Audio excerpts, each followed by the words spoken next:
بسم اللہ الرحمن الرحیم۔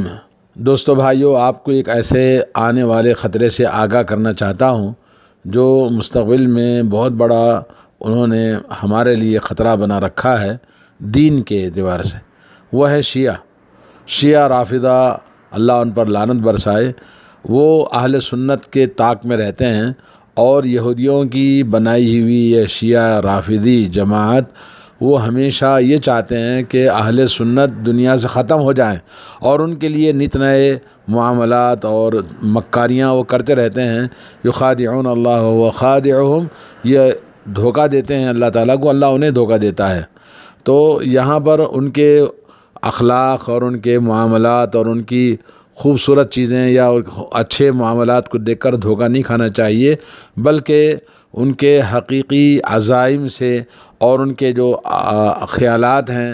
اہل سنت والجماعت کے بارے میں، جو فرقہ اثنا عشریہ یعنی 12 اماموں کے ماننے والے، انہوں نے بہت سارے عقائد جو اہل سنت کے لیے اپنی کتابوں میں لکھا ہوا ہے، وہ عقائد اگر آپ جان لیں گے تو آپ کو پتہ چلے گا کہ شیعہ کی حقیقت کیا ہے۔ آئیے ان کے بعض عقائد آپ کو پیش کرتا ہوں۔ سب سے پہلے ان کا عقیدہ نمبر 1 یہ ہے کہ شیعہ یہ کہتے ہیں کہ جبریل علیہ السلام کو اللہ تعالیٰ نے وحی دے کر بھیجی حضرت علی کے پاس میں۔ علی رضی اللہ تعالیٰ عنہ کو جبریل علیہ السلام کانے تھے، نظر نہیں آیا ان کو، انہوں نے وحی حضرت محمد صلی اللہ علیہ وسلم کو دے دیا، اور یہ ان کی کتاب الملل والنحل کے اندر لکھا ہوا ہے۔ اور نمبر 2، شیعہ کے جو مشائخ ہیں، جو ان کے علماء ہیں، وہ کہتے ہیں کہ قرآن ناقص ہے، اور یہ قرآن حقیقی آسمان کی طرف اڑ کے چلا گیا، اور جب صحابہ اکرام مرتد ہو گئے تو مطلب یہ ہوا کہ ایک تو قرآن کو انہوں نے جھٹلا دیا، اور دوسرا صحابہ اکرام کو مرتد وہ کہتے ہیں۔ تو یہ کتاب التنبیہ والرد میں ایک کتاب ہے ان کی، اس کتاب میں یہ لکھا ہوا ہے۔ اور تیسرا ان کا عقائد میں سے یہ ہے کہ قرآن کی بعض آیتیں وہ بڑی ہی یعنی بیکار قسم کی اور بھونڈی قسم کی باتیں بتاتی ہیں۔ ان کا کہنا ہے کہ بعض آیتیں بڑی مذاق والی آیتیں قرآن کے اندر موجود ہیں جو کسی طرح سے قرآن کی آیتیں نہیں ہو سکتی ہیں۔ یہ شیعہ کے بعض مشائخ نے، اور وہ شیخ کا نام ہے شیخ طبرسی، اور کتاب الوثیقہ اس میں لکھا ہوا ہے۔ اور اسی طرح سے یہ کہتے ہیں کہ قرآن کی جو فصاحت ہے وہ فصاحت بالغہ صحیح نہیں ہے، اور جتنا اعجاز قرآن ہونا چاہیے وہ چیز اس قرآن کے اندر موجود نہیں ہے۔ نمبر 4 ان کا عقیدہ ہے کہ شیعہ کہتے ہیں رسول اللہ صلی اللہ علیہ وسلم نے شریعت کا کچھ حصہ تبلیغ کیا، اور اس کے بعد باقی حصہ علی بن ابی طالب رضی اللہ تعالیٰ عنہ کے پاس رکھا تاکہ وہ بعد میں لوگوں تک پہنچائیں۔ اور یہ شہاب الدین النجفی نے اپنی کتاب میں لکھا ہے جی۔ نمبر 5 یہ کہ شیعہ کے جو مشائخ ہیں وہ یہ کہتے ہیں کہ اللہ اور بندے کے بیچ میں، اللہ اور بندوں کے بیچ میں، مخلوق کے بیچ میں ان کے ائمہ ہیں۔ وہ ائمہ جو کتاب میں لکھا ہے کتاب بحار الانوار میں، کہ ائمہ کو حق ہے کہ جیسے چاہے وہ شریعت کو بدل سکتے ہیں۔ اور نمبر 6 یہ ہے کہ شیعہ یہ کہتے ہیں کہ حج اگر کرنا ہے تو ائمہ کے قبور کا حج کرنا چاہیے، اور ائمہ کے قبور کی زیارت کرنا حج سے زیادہ ثواب ہے۔ اور جو آدمی کعبہ مشرفہ جانا چاہتا ہے وہ قبرستان چلا جائے اور وہاں کے ائمہ کی قبروں کی زیارت کرے تو ان کے لیے حج کا ثواب ہے۔ جیسے ہندوستان میں، پاکستان میں لوگ کہتے ہیں کہ علی حجویری کی درگاہ پہ جاؤ تو حج کا ثواب ہے، یا خواجہ غریب نواز اجمیر چلے جاؤ تو وہاں بھی حج کا ثواب ہے۔ تو یہ شیعہ کا دیا ہوا عقیدہ اور دین ہے۔ اور شیعہ کے جو عقائد ہیں ان میں سے یہ ہے کہ جو شخص حضرت حسین رضی اللہ تعالیٰ عنہ کی قبر کی زیارت کرے گا تو گویا اس نے اللہ تعالیٰ کی زیارت کی، عرش پر اما یقولون علوا کبیرہ، اللہ تبارک و تعالیٰ اس سے بالکل منزہ ہے۔ اور یہ ان کی کتاب مزار المقید کے اندر لکھا ہوا ہے۔ نمبر 8 یہ ہے کہ شیعہ یہ کہتے ہیں کہ تراب و مٹی اور کیچڑ حضرت حسین کی قبر کی وہ ہر بیماری کی شفا ہے۔ نمبر 9 یہ ہے کہ شیعہ کہتے ہیں کہ اللہ تعالیٰ کے درمیان اور ان کے ائمہ کے درمیان کوئی فرق نہیں ہے، دونوں کا حکم ایک ہی ہے۔ تو گویا ان کے ائمہ اللہ تعالیٰ کا حکم جیسا حکم دیتے ہیں اور اللہ تعالیٰ اس طاقت رکھتے ہیں، یہ مطلب ہوا۔ نمبر 10 یہ ہے کہ شیعہ کے عالم کلینی کہتے ہیں کہ یہ جو ستارے ہیں اور جو ستارے اور کواکب ہیں، ان کی بڑی تاثیر ہوتی ہے سعادت مندی اور شقاوت میں، اور اسی طرح سے جنت اور جہنم میں جانے میں ان کی تاثیر ہوتی ہے۔ نمبر 11 ہے کہ علی بن ابی طالب رضی اللہ تعالیٰ عنہ کے بارے میں کہتے ہیں کہ وہ غیب جاننے والے تھے، اور یہ کہتے تھے کہ میں زمین کا رب ہوں اور زمین کے اندر رہتا ہوں۔ تو زمین کا اپنے آپ کو انہوں نے رب کہا ہے، یہ انہوں نے لکھا ہوا ہے، اور یہ کہتے تھے کہ دنیا میں آخرت میں جیسے چاہتے ہیں حضرت علی تصرف کر سکتے ہیں۔ جی نمبر 12 ہے کہ حضرت علی مردوں کو زندہ کر سکتے ہیں، یہ ان کا۔ نمبر 13 ہے کہ اللہ رب العالمین آسمان دنیا پر نازل ہوتا ہے تو جیسے قرآن کے اندر حدیث کے اندر موجود ہے، تو انہوں نے کہا جس نے یہ بات کہی وہ کافر ہے۔ اور شیعہ کا جو 12 ائمہ ہیں، وہ ان کے ائمہ اللہ تعالیٰ کے صفات ہیں، اور وہ اللہ تعالیٰ کے نام، ان کے ناموں کے ساتھ میں ان کے نام ہیں، یہ کہتے ہیں۔ اور ان کا عقیدہ ہے کہ کوئی آدمی مسلمان نہیں ہو سکتا جب تک کہ وہ لا الہ الا اللہ اور محمد رسول اللہ اور ان علی ولی اللہ تعالی جب تک یہ نہیں پڑھے گا وہ مسلمان نہیں ہوگا۔ اور اس کو وہ اذان میں بھی کہتے ہیں، نمازوں کے بعد بھی کہتے ہیں، اور اپنے مردوں کو بھی اسی کی تلقین کرتے ہیں۔ اور ان کا عقیدہ یہ ہے نمبر 16 ہے کہ جو شخص ابوبکر صدیق، عمر فاروق، عثمان غنی، حضرت معاویہ بن ابی سفیان، حضرت عائشہ اور حضرت حفصہ، ان تمام پر جو شخص ہر نماز کے بعد لعنت کرے گا تو اللہ تعالیٰ کے پاس سب سے زیادہ تقرب والا عمل کرنے والا ہوگا۔ اور اسی طرح سے کہتے ہیں ان کے ائمہ وہ شیعہ کو ضمانت دیتے ہیں کہ وہ جنت میں داخل کریں گے، جیسے یہ سنی مسلمان جو ہمارے معاشرے میں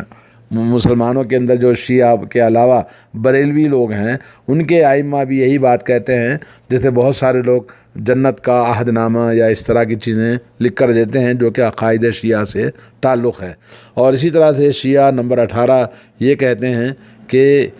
مومن کا ایمان اس وقت تک مکمل نہیں ہوگا یہاں تک کہ وہ مطاع کرے، اور مطاع یہ کہ آدمی کسی عورت کو کچھ پیسوں کے پر وہ مطاع لے لے، چاہے وہ بغیر گواہ کے ہی کیوں نہ ہو اور بغیر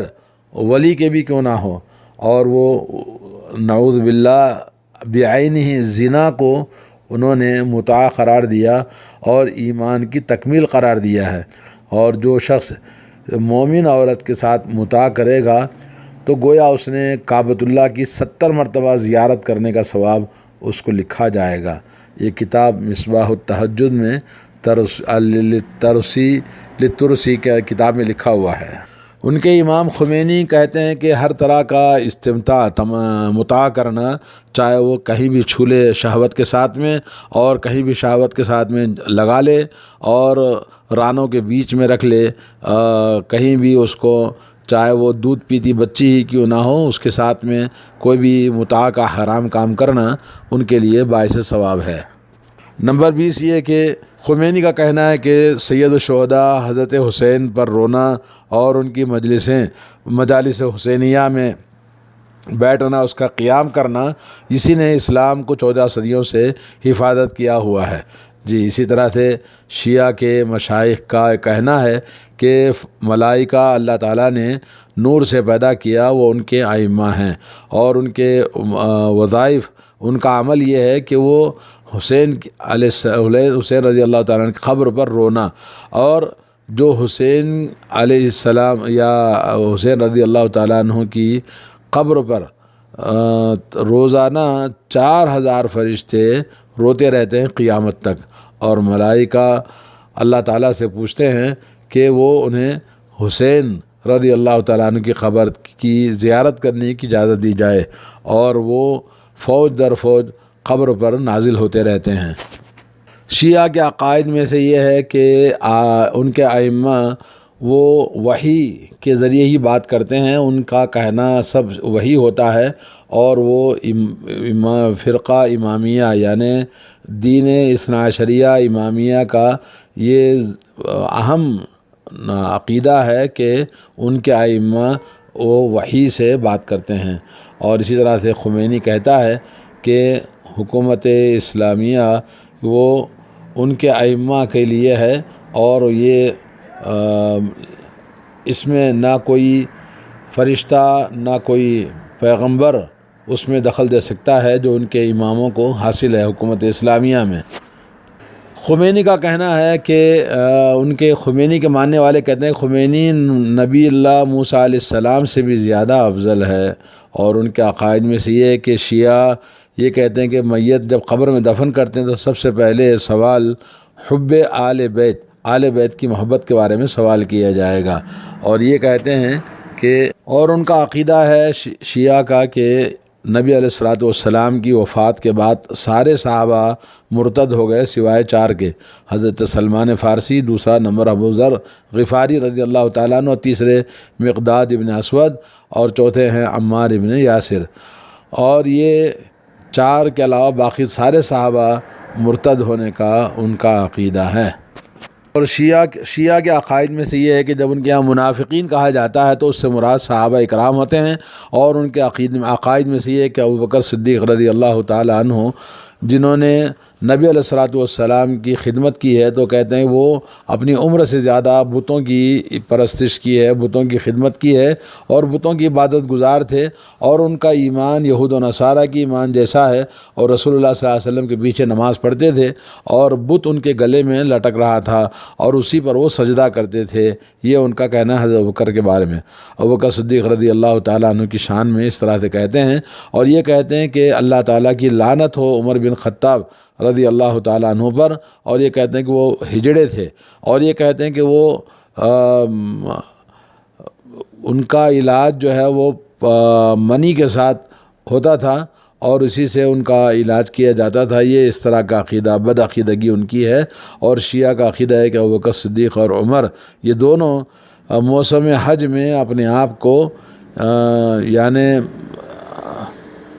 جہاں رمی جمار کیا جاتا ہے تو ان دونوں کو رمی جمار کیا جاتا ہے۔ یہ جو پتھر مارے جاتے ہیں جمرۃ العقبہ، جمرۃ الوسطیٰ، یہ کیا ان دونوں کو پتھر مارے جاتے ہیں۔ اور یہ شیعہ کا عقیدہ ہے کہ حضرت عمر رضی اللہ تعالیٰ عنہ کافر ہو گئے، اور وہ ان کا کفر ابلیس جیسا کفر ہے، اور بلکہ ابلیس سے بھی زیادہ سخت ان کا کفر ہے۔ اور ابلیس تعجب کرتا ہے کہ ابلیس سے زیادہ دگنا عذاب حضرت عمر کو دیا جائے گا، اور یہ عذاب اللہ تعالیٰ نے عمر رضی اللہ تعالیٰ عنہ کے لیے رکھا ہے، اور یہ اس لیے ہے کہ انہوں نے مخلوق کو گمراہ کیا ہے۔ یہ شیعہ حضرت عمر کے بارے میں۔ اس طرح اور بھی بہت سارے عقائد ہیں، لیکن انشاءاللہ پھر یہ دوسری مجلس میں آپ کو بتائیں گے۔ لیکن یہ کہ اللہ تعالیٰ ان شیعہ رافضیوں کے عقائد سے، جو 12 اماموں کو ماننے والے ہیں، ان کے عقائد سے آدمی کو ہوشیار محسوس رکھنا چاہیے، اپنے آپ کے اندر احساس رکھنا چاہیے کہ شیعہ کتنے وہ بد عقیدہ اور بے دین بے ایمان اور مسلمان ہیں ہی نہیں جن کے عقائد اس طرح سے پائے جاتے ہیں۔ اللہ تعالیٰ ہمیں ان کے شر سے محفوظ رکھے۔ السلام علیکم ورحمۃ اللہ وبرکاتہ۔